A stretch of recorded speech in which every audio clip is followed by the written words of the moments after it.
बच्ची को स्कूल वाले दोबारा से एडमिशन नहीं दे रहे। 10th में उसने अगस्त तक करा था, उसको थोड़ा सा इशू।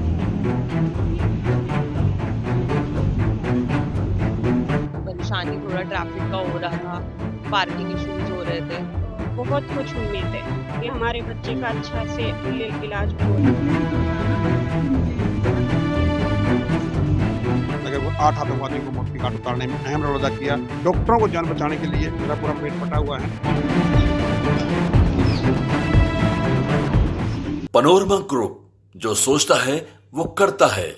नमस्कार, आप देख रहे हैं न्यूज हाट। मैं प्रमोद कुमार। आज दिल्ली स्थित सिविल लाइंस में 2/8 जो आवास मिला हुआ है रेखा गुप्ता का, यहाँ जो है पहली बार जनता दरबार का आयोजन किया जा रहा है। आप देख सकते हैं कि सैकड़ों की संख्या में जो महिलाएं आई हुई है, बुजुर्ग आए वो अपनी समस्याओं को लेकर जो है रेखा गुप्ता के जो सरकारी आवास है 2/1 राजनिवास मार्ग सिविल लाइंस नई दिल्ली, यहाँ पर जो है अपनी समस्याओं को लेकर जो है ये लोग आ चुके हैं। आप देख सकते हैं कि किस तरीके से जो यहाँ जनता दरबार लगा जा रहा है। पहली बार जो है जन सुनवाई जो है की जा रही है और ये जन सेवा सदन नाम रखा गया है इस आवास का। और यहाँ जो है मुख्यमंत्री रेखा गुप्ता आ चुकी है और जो 2 आवास मिले हैं मुख्यमंत्री रेखा गुप्ता को, 1/8 राजनिवास मार्ग नई दिल्ली और 2/8 सिविल लाइंस राजनिवास मार्ग। यहाँ आप देख सकते हैं कि किस तरीके से जो है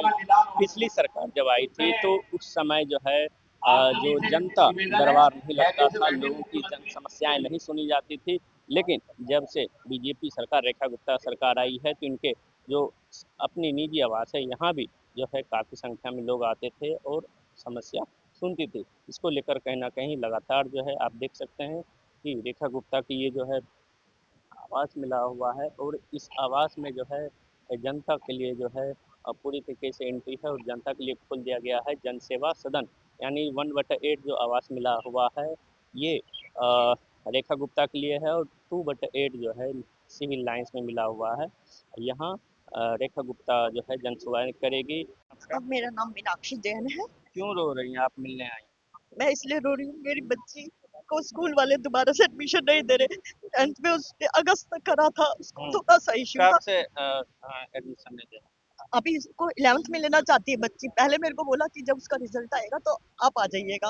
अब मैडम कहती है कि आप डॉक्टर से लिखवा के आइए कि वो ठीक है। डॉक्टर ने मेरे को लिख दिया है, इसलिए मैं पहले मैडम के पास आई हूँ कि कम से कम मैडम को तो पता चले कि ऐसा हो रहा है। स्कूल वाले, स्कूल में 4 सेक्शन है। मेरी बच्ची आर्ट्स लेना चाहती है, बच्चे नहीं है क्लास में, मगर एक्स स्टूडेंट है। 10th में उसने अगस्त में ही छोड़ा था मेडिकल इशू के कारण। फीस भी दी है, सब कुछ दिया है, सिर्फ 8 महीने। वो मैडम कहती है क्या गारंटी ठीक हो गई? डॉक्टर से लगाई, डॉक्टर ने लिख दिया, मुझे सर्टिफिकेट दिया है। अब मैं स्कूल जाऊंगी, देखते हैं मैडम क्या बोलती हैं और मैं उनको बोलूंगी कि मैं सीएम को एप्लीकेशन देकर आई। सीएम ने समस्या सुनी आपकी? सुनी तो नहीं है, सिर्फ उन्होंने मेरे सुनकर एप्लीकेशन ले ली है। क्या उम्मीद है? मेरे को पूरी उम्मीद है कि मेरी बच्ची को सुन के ले लिया जाएगा। इससे पहले भी समस्या थी आपको? नहीं, मेरे को कोई समस्या नहीं थी। आज मेरे को अपनी बेटी की, क्योंकि मैं एक सिंगल मदर हूँ, इसलिए आना पड़ा। मैं अपने आप ही करती रही। स्कूल वालों ने कहा गवर्नमेंट का, मैं गवर्नमेंट में चक्कर नहीं काट सकती बेटी के, इसलिए मैं अपनी बेटी को मैंने इसलिए स्कूल वालों ने कहा अब इसकी अटेंडेंस शॉर्ट हो। मैं सीबीआई और स्कूल भी ऑफिस भी गई वहाँ पे, उन्होंने भी मेरी बहुत हेल्प करी, मगर स्कूल वालों ने नहीं करी, इसलिए मैंने उनको उसको अगस्त में। नई सरकार से उम्मीदें हैं? मेरे को बहुत उम्मीद है। मुझे रेखा गुप्ता के बारे में क्या बोलेंगे मेरे को मिलके? बहुत अच्छी मैडम है। मैं शुरू से मेरे फादर। क्या नाम है सर आपका? सर मेरा नाम परवीन गुलाटी है। क्या आज आए हैं पहली बार नए आवास पे मिलने के लिए, क्या कहेंगे? सर बहुत अच्छा लगा है कि मैम सबसे समय निकाल के मिल रही हैं। समय कम होता है लेकिन मिलना, क्योंकि काफ़ी पब्लिक आ रखी है, लेकिन मिलने में बहुत अच्छा लगा है। तो योगा डे पे जो है ये ब्रॉन्ज मेडल मिला है जी। आपकी बेटी को। हाँ जी। हाँ, क्या नाम है बाबू आपका? सृष्टि गुलाटी। सृष्टि गुलाटी। हाँ, आज आप सीएम मैडम से मिलने आई हैं। हाँ, क्या कहने, धन्यवाद देने आई हैं? मैंने उनको भगवत गीता लेटर और नेशनल फ्लैग देने आई थी। क्या देने आए थे?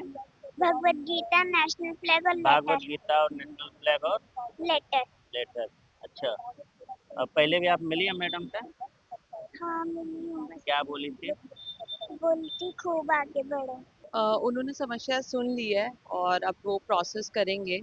अभी हो सकता है हमको समस्या का समाधान मिल जाएगा। आप जब भी समस्या बता दी है, लेकिन जो भी दिक्कत परेशानी थोड़ा ट्रैफिक का हो रहा था, पार्किंग इश्यूज हो रहे थे और पॉट होल्स बहुत ज़्यादा थे हमारी जो जहाँ पे हमारा घर है उस रोड के सामने, तो वो सब काम हो नहीं रहा है बारिश की वजह से, और बारिश में और प्रॉब्लम हो रही थी, पानी भर रहा है, तो वही समस्या थी।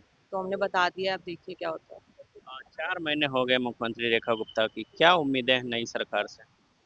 उम्मीदें तो बहुत सारी हैं, हम तो चाहते हैं कि बहुत अच्छा काम हो, क्योंकि बीजेपी से हमारा बहुत पहले से नाता था, लेकिन अभी बहुत जल्दी है बोलने के लिए, अभी 4 ही महीने हुए हैं। थोड़ा टाइम होगा तो देखते हैं क्या प्रोग्रेस हो। पहले क्या जनता दरबार आप गई थी या पहले लगता था जनता दरबार? नहीं, मैं पहले कभी नहीं गई, मैं पहली बार आई हूँ। अरविंद केजरीवाल तो बोलते थे कि दिल्ली का बेटा हूँ, जनता दरबार हम लोगों की समस्या हैंड टू हैंड सुनते हैं। अब क्या लग रहा है? अ, उनके समय में तो मैं नहीं आ पाई, मेरा अभी पहली बार है कि मैं आई हूँ अपनी समस्या लेके, और मुझे ऐसा लग रहा है कि वो सुनेंगे और उसका समाधान करेंगे, क्योंकि वो सबका सुन रहे हैं, और देखते हैं क्या होता है। कहाँ से आई है?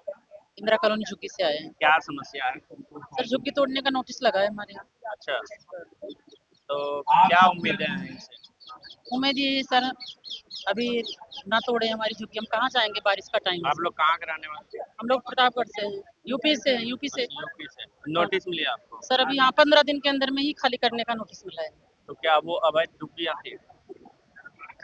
रेलवे की जमीन पे थी सर। फिलहाल रेलवे बंद पड़ी है।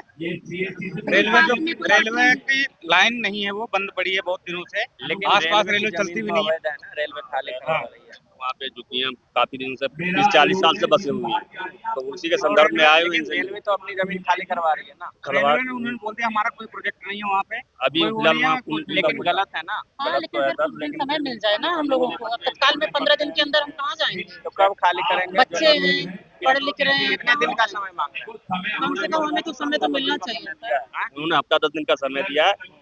समस्या है खाली करने के, खाली तो करते, लेकिन अब बच्चों का एडमिशन नहीं हुआ। हजारों बच्चे उस कॉलोनी से पढ़ते हैं लिखते हैं, छोटे से लेकर बड़े तक, 10वीं 12वीं तक सभी वहीं से पढ़ते लिखते हैं। अब न उनका एडमिशन होगा, न कुछ होगा, कोई तरह का बात नहीं, उनका फ्यूचर का सवाल। इसलिए हम मुख्यमंत्री साहिबा से आए हैं गुरुवास लगाने के लिए कि हमें कुछ समय दिया जाए। मेरा नाम नायक दीपचंद 1889 मिसाइल रेजिमेंट कारगिल। आप पहली बार आए हैं सरकारी आवास पे, जनता दरबार लग रहा है जनसेवा सदन में। अब एक्चुअली में देखा जाए तो मैं पहली बार ही यहाँ पर किसी सीएम निवास में आया हूँ, क्योंकि आज इसलिए आए हैं कि इनकी स्पीच वगैरह सुनी है। तो मेरा एक आह्वान है, मैं नासिक महाराष्ट्र में रहता हूँ और मेरी कंडीशन आप देख रहे हो, तो मैं चाहता हूँ कि जो हमारे जैसे सैनिक हैं, आज हर जागरूकता ये कि हर एक शाम शहीदों के नाम तो होती है, उनको सबने नमन करना चाहिए, मगर जो दिव्यांग होते हैं उनको भूल जाते हैं। दिव्यांग को जरूरी नहीं कि भाई हर आदमी युद्ध भूमि में दिव्यांग होता है, किसी भी कंडीशन में आजकल बहुत ऑपरेशन चलते हैं उसके अंदर दिव्यांग हो जाते हैं। अभी ऑपरेशन सिंदूर के अंदर भी काफी दिव्यांग आदमी हुए। तो मैं मैम से मिलकर के यही एक जागरूकता बढ़ाना चाहता हूँ कि भाई जो सैनिक आज सक्षम हैं, जिन्होंने युद्ध भी लड़ा है और किसी भी ऑपरेशन के अंदर दिव्यांग हुए हैं, तो उनकी बातें सुनी जाए और उनको सबको आप अपनी तरफ से इन्विटेशन बुलाया जाए। जिस तरह की हम लोग बाकी आदमियों को बुलाते हैं जब जोड़ने का काम आता है। देखो हम लोग फौजी आदमी रहते हैं, भिन्न भिन्न प्रांतवाद क्षेत्रवाद से आते हैं, हमारे पास इतना बैंक बोर्ड नहीं रहता है कि भाई हमारे पास कोई खींचा चला आए, तुमको तो खुद आना पड़ेगा आगे आकर। तो मैं आज ये इनकी जनता दरबार में आया हूँ ये बताने के लिए, और इसके बाद मैं यूपी के मुख्यमंत्री योगी जी के पास जा रहा हूँ। तो मेरा पूरे देश में ये आह्वान है कि भाई जितने भी सीएम से मिलूं और उनको भारतीय सेना में जो भी भिन्न भिन्न जगह पर दिव्यांग हुए हैं उनको इकट्ठा करके उनकी समस्याएं पूछी जाए, उनके लिए हम क्या काम कर सकते।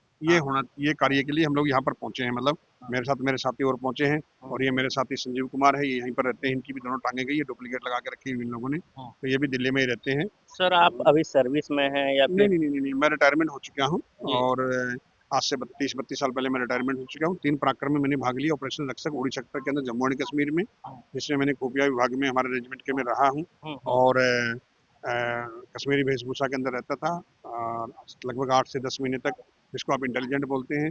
लगभग 8 आतंकवादियों को मौत की घाट उतारने में अहम रोल अदा किया। कारगिल जैसा युद्ध लड़ा, से 26 साल पहले हम लोग कारगिल युद्ध लड़ रहे थे 99 के अंदर।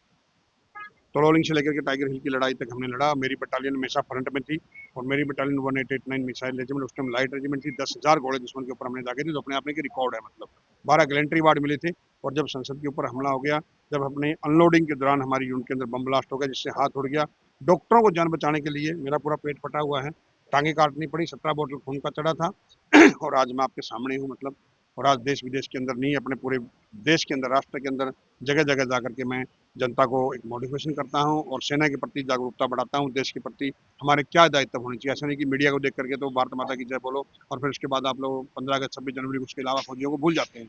तो अपने अंदर एक जागरूकता बढ़नी चाहिए कि हम लोग क्या कर सकते हैं। मतलब तो यही देखिए, हमारे देश के जो जांबाज सैनिक हैं, इनका ये पूरी तरीके से दिव्यांग हो चुके हैं, सेना में काम कर रहे थे। इसी दरमियान जो है इनका जो है जो हालात हैं आप देख सकते हैं। ये जितने भी फौजी हैं उनकी समस्याओं को लेकर जो है ये पहली बार जो जन सेवा सदन है 2/8 मुख्यमंत्री निवास जो यहाँ पे जनता दरबार लगाया जा रहा है, यहाँ पे ये पहली बार आए हैं और जो समस्या है ये मुख्यमंत्री से मिलना चाह रहे हैं। चाहे जो भी समस्याएं फौजी से रिलेटेड, वो जो है अपनी समस्याओं को लेकर यहाँ आए हैं और भी हैं, इनसे बातचीत करेंगे। सर, नाम बताएं। जय हिंद, जय भारत।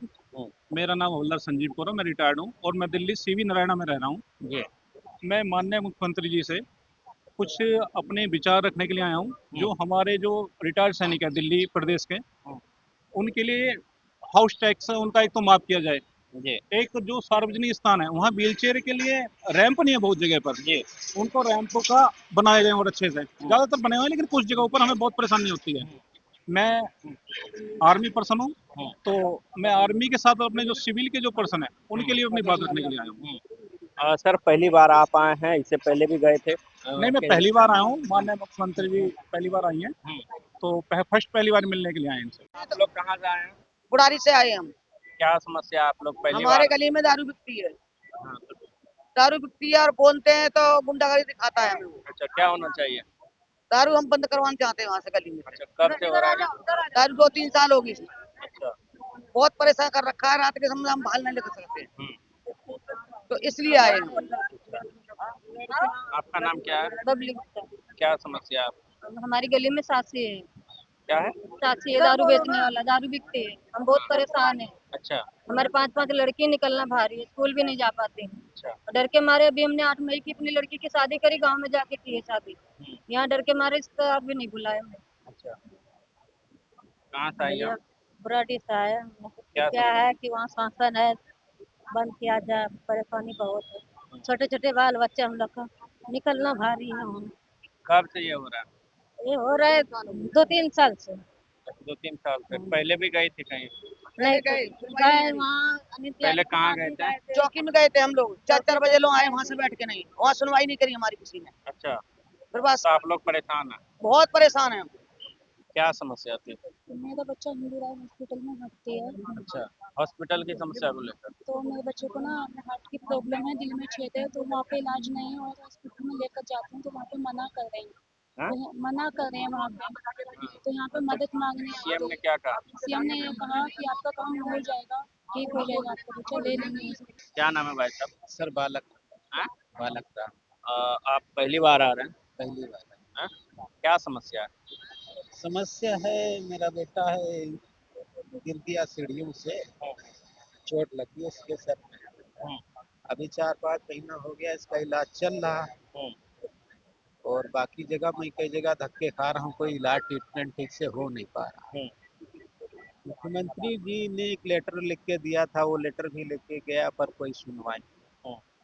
तो आया हूँ, कोई उम्मीद से कोई हेल्प हो जाए, कोई अच्छी हमारे और अच्छा कहीं हॉस्पिटल में ट्रीटमेंट में इलाज हो जाए, क्योंकि इलाज की सबसे समस्या है। उम्मीदें हैं रेखा गुप्ता से आप? हाँ, इनसे उम्मीद है। पहले भी जाते थे केजरीवाल के पास? हाँ, जाते थे, समस्याएं सुनते थे? समस्या सुनते थे, वो भी सुनते थे और ये भी अच्छा बेहतर सुनने की कोशिश करेंगे, हमका यही उम्मीद है। क्या नाम है मैडम? मज्जू। आप सीएम से मिल ली? हाँ जी, मिल ली। क्या बोले सीएम? श्याम जी डॉक्टर से बात करवा रहे हैं, हमारी हेल्प कर रहे हैं। क्या आश्वासन मिला, क्या उम्मीद है? तो बहुत कुछ उम्मीद है कि हमारे बच्चे का अच्छा से इलाज हो जाए। लग रहा है हो जाएगा? हाँ जी, हाँ जी। सर, आपका? मेरा नाम ईश्वर सिंह तेवतिया है। ये मतलब क्या समस्या लेकर? हमारी समस्या थी चांदनी चौक जो फुआरा है श्रीशंकर गुरुद्वारे के पास, जो वहाँ पे जो है बल्लभगढ़ के राजा 1857 के क्रांति में जो है उनको है अंग्रेजों द्वारा फांसी दी गई थी। तो उनकी जो समाधि है उसकी दशा अच्छी नहीं है।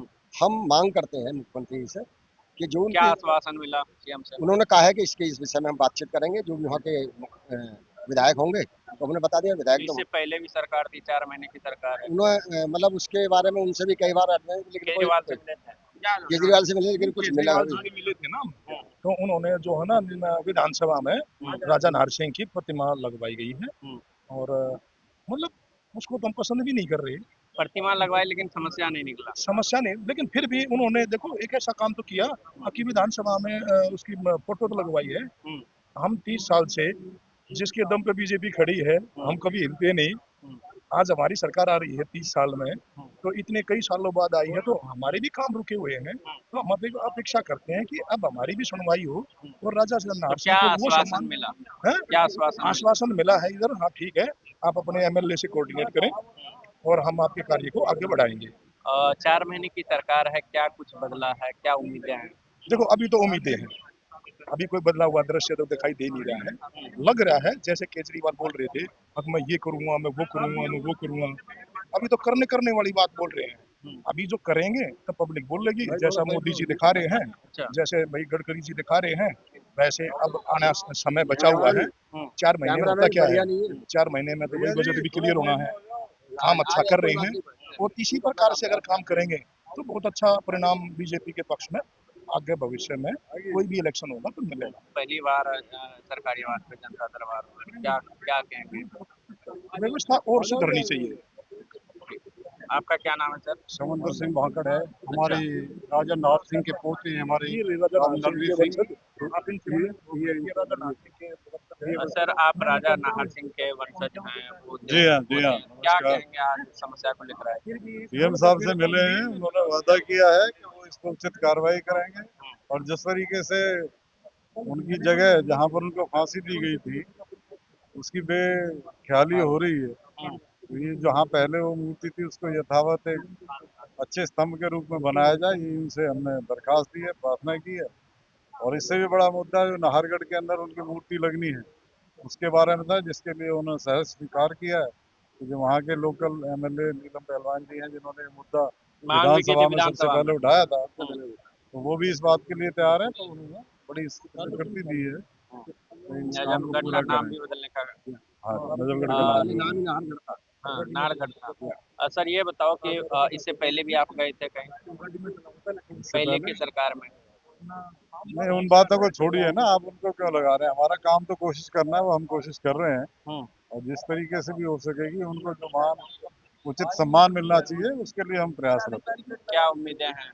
उम्मीद पूरी है, ये तो हमारा शासन है, हमारी अपनी सरकार है, बिल्कुल करेगी। इसमें जो अनदेखी पिछली व्यवस्थाओं ने रखी है उससे लगता है कि बदलाव है। जन समस्या सुनने के बाद मुख्यमंत्री रेखा गुप्ता के केबिन से बाहर निकले लोग, उनसे बातचीत करेंगे कि आखिर इनकी क्या समस्याएं थी और मुख्यमंत्री रेखा गुप्ता इनकी समस्याओं का कैसे निदान किया और क्या आश्वासन दिया। क्या नाम है भाई साहब आपका? सतवीर हुड्डा। कहाँ से आए? मैं नांगलोई से। ये क्या समस्या थी? आप पहली बार मुख्यमंत्री आवास पे आ रहे हैं। हमारी समस्या पेंशन की थी। क्या बात हुई? आश्वासन दिया है, दिखाएंगे, कराएंगे मुख्यमंत्री ने, बाकी ये बताएंगे। पहले क्या नाम है? राज सिंह वर्मा नाम है मेरा। हमारा डीटीसी पेंशनर वेलफेयर फोरम है, 20,000 आदमियों का संगठन है, जिसके अंदर करीब 8,000 विडो लेडीज भी हैं। हमारी मेनली समस्या पेंशन ना मिलने की होती है। पिछले 2023-24 में भी ये दिक्कत आई थी हमारी। उसके बाद हम जो है ना कैट कोर्ट में गए, कैट कोर्ट ने ऑर्डर कर दिया कि भाई 1 तारीख को पेंशन दी जाएगी, जैसे आप सैलरी देते हैं। उसके 1 साल बाद कंटिन्यूसली जो है पेंशन आती रही सैलरी के साथ। लेकिन अब ये अप्रैल के बाद, यानी अप्रैल पेंशन पेड इन मई, वहाँ से लेट होना शुरू फिर हो गया है पेंशन का। अभी ये जून की पेंशन भी आज जो है ना 9 तारीख हो गई है, लेकिन अभी तक पेंशन नहीं मिली है। और सीनियर सिटीजन लोग हैं, ज़्यादातर बीमार लोग हैं, उनको ये पेंशन का इशारा है। आश्वासन मिला? आश्वासन मैडम ने कहा, भी मैं दिखवाती हूँ, डीटीसी पहले 65,000 करोड़ के घाटे में थी, हर संस्था घाटे में चल रही है। केजरीवाल सरकार के समय केजरीवाल के समय से नुकसान में है, लेकिन ये तो रिकॉर्ड है, डीटीसी कभी प्रॉफिट में तो ना आई ना। आप भी कुछ बोल रहे थे? भी जो है डीटीसी कभी घाटे हमेशा घाटे में रही है, प्रॉफिट तो आ नहीं सकती, लेकिन पेंशनर को तो अपनी पेंशन चाहिए, उनका यही एकमात्र सहारा है। और समस्या थी क्या उम्मीद है नई सरकार से रेखा नई सरकार से तो नए आदमी से हमेशा उम्मीद की जाती है। मैडम रेखा गुप्ता जी ने अच्छा आश्वासन दिया है और हम उम्मीद करते हैं कि वो हमारी समस्या को हल करेंगे। हमने पेंशन हेड बनाने की भी डिमांड की है ताकि कभी आगे फ्यूचर में भी ये दिक्कत ना आए।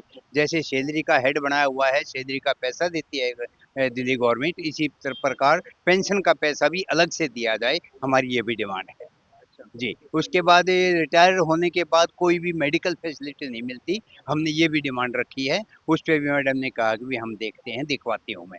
तो कहीं ना कहीं आप देख सकते हैं जिस तरीके से जो है यहाँ व्यवस्था की गई है, जो सेट लगाए गए हैं, पंखे लगाए गए हैं, यहाँ पब्लिक आई हुई है अपनी समस्याओं को लेकर, और जो बारी बारी से जो है अपने नंबर का इंतजार कर रहे हैं। और जो भी लोग आए हैं अपने तरीके से यहाँ समस्या लेकर आए हैं, वो उन समस्याओं का जो है यहाँ हैंड टू हैंड निपटारा होता है। पिछली सरकार में आपने देखा था कि किस तरीके से अरविंद केजरीवाल जो है जन समस्या नहीं सुनते थे, कई लोग आरोप लगाते थे, लेकिन जब से दिल्ली में रेखा गुप्ता सरकार आई है तो लगातार जो है जनता दरबार लगाया जा रहा है। उनके निजी आवास के बाद जो है पहली बार ये राजनिवास मार्ग में लगाया जा रहा है। तो कहीं ना कहीं आप देख सकते हैं जब से ये लगाया जा रहा है उसके बाद से लगातार जो है समस्याओं का जो है अंबार लग चुका है, भीड़ आ रही है, समस्या जो है मुख्यमंत्री सुन रही हैं। क्योंकि जब विधानसभा चुनाव हो रहे थे, अरविंद केजरीवाल लगातार कह रहे थे हम जनता के बीच हैं, जनता का बेटा है, हरियाणा का बेटा है, कई तरह की बातें सामने आई थी, लेकिन जब वो चुनाव हारे तो वो दिल्ली में कहीं नहीं दिख रहे हैं। चूँकि चुनाव हारने के बाद लगातार जो है वो पंजाब जा रहे हैं, पंजाब में कैंप कर रहे हैं, वो अपनी पार्टी के लिए काम कर रहे हैं। लेकिन जब से 27 साल बाद बीजेपी और दिल्ली में बीजेपी की सरकार आई, उसके बाद से मुख्यमंत्री रेखा गुप्ता के पास जो है लोग लगातार आ रहे हैं अपनी समस्याओं को लेकर, चाहे वो अलग अलग समस्याएं हो। कहीं ना कहीं आप देख सकते हैं कि जब पहली बार राजनिवास मार्ग 2/8 जो इनका जनसेवा सदन है, यहाँ जो है लोगों की संख्या काफ़ी है, और चूँकि मुख्यमंत्री रेखा गुप्ता जो है अपने तय समय से आ चुकी हैं, और कहीं ना कहीं देख सकते हैं कि बारी बारी से जो है जन समस्याएं सुन रही हैं और उसका निदान भी कर रही हैं।